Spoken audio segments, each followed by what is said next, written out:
Alright guys, I'm back with my WWE Raw review for the 9th of the 3rd, 2015. This Raw this week was a lot better, but again, WWE, very slow build up for WrestleMania.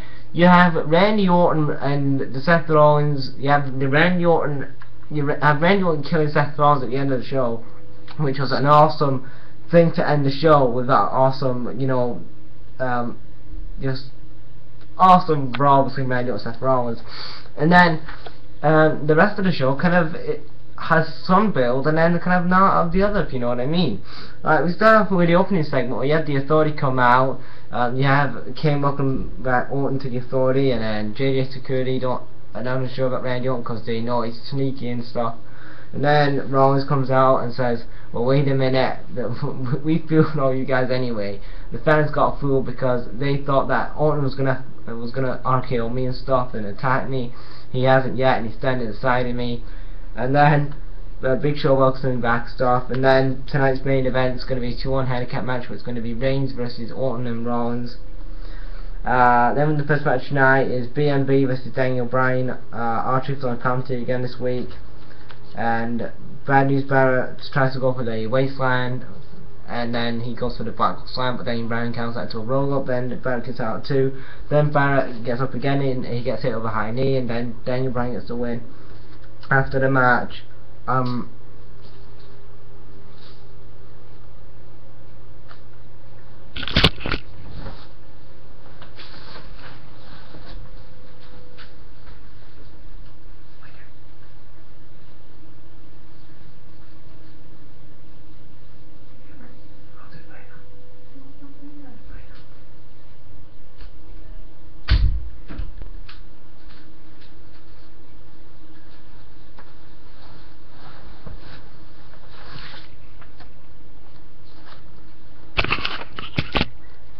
and then after that we got the second match of the night, which was Stardust versus Dean Ambrose. Dean Ambrose got the win with Dirty Deed. I thought it was an alright match.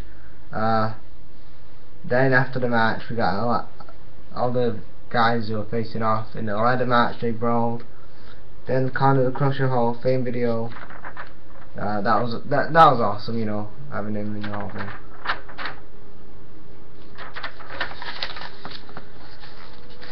And then we get to a segment where Paul Heyman comes out because a great promo on Roman Reigns and Dirty Creed team. Thought that was real good. And then Heyman talks about how Reigns does a video package, how Reigns has come up from NXT and to the main roster, and I thought it was a great video. Then Lesnar comes out, and then Heyman says that if WWE creative team think that there's going to be a Montreal Screwjob again, they can think again, because if that's going to happen, then Brock Lesnar is going to F5 everybody. Then Lesnar, and then Heyman talks about nobody else can beat Lesnar. Nobody thought that Lesnar could beat The Rock, and then he beat The Rock and stuff, and then he beat Cena. Then he ended on Taker Street last year. After that, the third match tonight was Ryback and Rollins versus the Big Show and Kane. Typical kind of match here. Big Show knocks out Kane, and then Rollins picks up the win. Stephanie then tells Kane and Big Show to work out their differences. Then Wes Kareem sings his song, and then he's wearing a John Cena t-shirt, which is kind of a bad thing for my camera rolls. Oh, just can't call it back up again. After that, so basically, Wiz Kahal would basically sing him Cena song, like I said. Then the fourth match tonight was, what did I say it was? Oh yeah, Summer Rae versus AJ. AJ got the win by Black Widow. One thing that the announcers did talk about was basically, somebody was still doing that hashtag Give Divas a Chance. I think somebody talked about it on Twitter, a fan, and then Michael Cole said something about saying, oh wait a minute, we've got this chant keeps coming out these last few weeks, so hashtag Give Divas a Chance. And then I thought, really? Why are they going to bring that up now? Like, if the WWE creative team wanted to give the Divas a chance, They should have done it fucking back in 2007, 2008, because those divas haven't been relevant since early Ruthless Aggression era, or maybe even late Attitude Era. They haven't been interested since then, and it's kind of sad that you've got some talented women and the WWE team don't use them properly. And I don't want to get into a proper rant into it, but it kind of pisses me off when you got so much, when you have so many, you have quite a amount of good great women wrestlers for the WWE, and it's a shame that you don't get to use all those women wrestlers. Like, you have Summer Rae, who I think is a great wrestler. I think she's a decent wrestler in my opinion. She's a better wrestler than probably some of the other divas that you hire, like your Eva Marie's and your stuff like that. And then she's getting buried here by AJ. I thought it's kind of sad. And then you got other women like Sasha Banks not getting pushed properly. I think that she needs to get up to the main roster.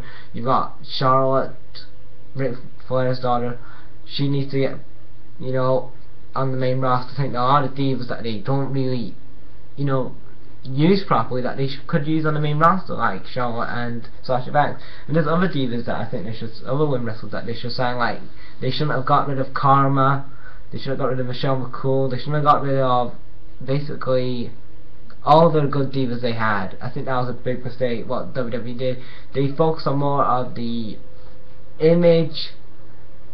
WWE thought more of the image for the divas than kind of the wrestling. So they think of more of like images for the TV show of Total Divas than actual wrestling. And in the Attitude Era, when the divas used to be relevant, we used to have great looking women, and well, we still have good looking women on WWE, but they cannot wrestle. But in the Attitude Era, we have kind of a both where they can have good looking women, and you can have, you know, nice women, should I say, and you have great awesome wrestlers. And in today's WWE, you don't get that, and that's kind of sad in my opinion, that you've got these talented women who want to wrestle like the males do, and they don't get the chance, they don't get the spotlight, they don't get the storyline that the WWE, they don't get a proper storyline. They just get recycled shit and comedy and get buried a lot. And I don't like that about the divas. A lot of people don't like it about divas, that's why nobody talks about the divas. And if the WWE wants us to give the divas a chance, they've got to start putting some effort in them themselves. Like, they've got to start promoting them, they've got to start promoting them, the feuds, promote them on television a bit more, give them mic time, let them promote the stuff on Total Divas. They've got to do a lot of things, and I don't want to talk about it in this Raw review, all of it, but I'll probably do a video on how I would improve the Divas division, maybe in the week or something like that, but I'll just give you a few. I just went on topic there about the Divas. Anyway, after that match, we had a Sting video package where it talks about how WWE, how the Monday Night Wars ended when WCW went out of business, and it's talking Sting 14 years to finally get his revenge on Triple H because he was part of the Attitude Era and stuff like that. And he talks about his Triple H has always been in power, he's always had things handed to him, he's never really earned stuff in the WWE, and he said at WrestleMania he's going to take down the power and the power of Triple H and of the Authority. I thought it was a good promo by Sting, good video package. I'm excited for this feud. This is the only match I'm excited for WrestleMania. And we're about 18 days away, maybe 17 days away from WrestleMania, and the only feud I'm excited for this year's WrestleMania is Sting vs Triple H. That's the only feud I'm interested in watching. Apart from Sting Triple H, the rest of the show, the ladder match is going to be good, but apart from the rest of the show, it's going to really suck in my opinion, because the storylines that haven't been booked properly. Like, they have been teased, but I like how they teased the feuds. They should have been doing that back in January or even early February.